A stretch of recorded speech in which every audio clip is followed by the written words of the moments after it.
Brandon T. Hyson, my cousin is a fund manager for a small Canadian firm. He told me that shorting is a part of a healthy investment strategy, but wouldn't discuss the issue with naked shorting. Frustrating.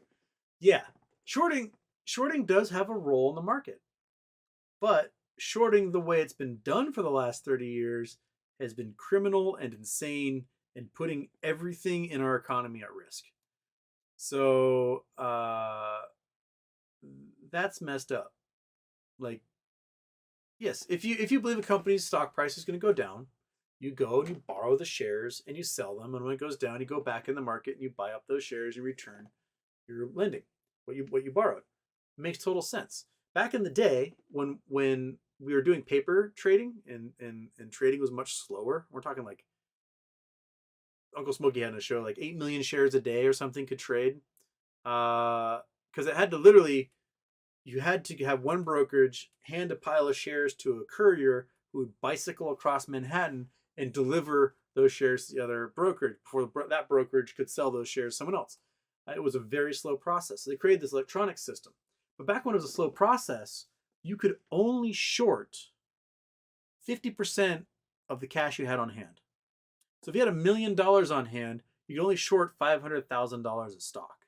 Today, if you have $1 million on hand, you can short $30 million in stock. That's the difference. And because of the loopholes in being able to naked short, generate these FTDs that get sent off to obligation warehouses and all other crap and swaps and everything else, and being able to do short attacks to the point where you can drive a company down to zero, so you never have to buy back the shares and return what you borrowed, and you can claim a 100% profit on a play that you never closed, right? Because you never close it, therefore you don't have to pay taxes on it. It's a different animal than like the fairy tale version they'll tell you in your intro to finance course. Oh, shorting is just a healthy part of any market. Okay, but like water is healthy for you, but if I sat you down and made you drink 2 gallons of it in one sitting, your cell walls are going to explode and you're going to die. So, like, yeah, we need water to survive, but I can also kill you with it.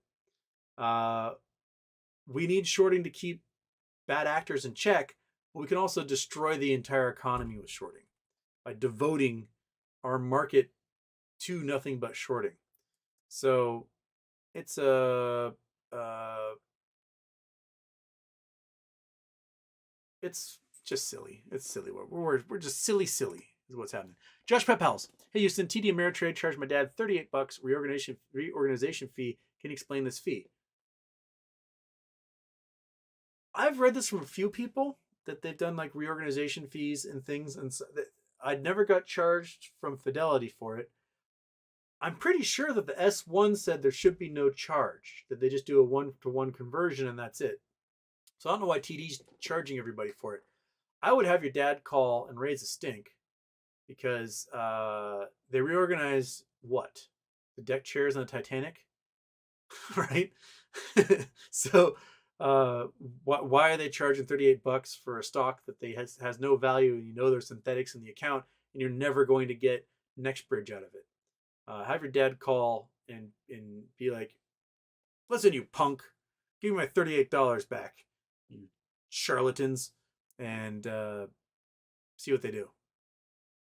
Because if like they charge you $38 for reorganization fee, and you never actually get the shares that you're supposed to get because your shares aren't real, that is some like criminal nickel and diming right there.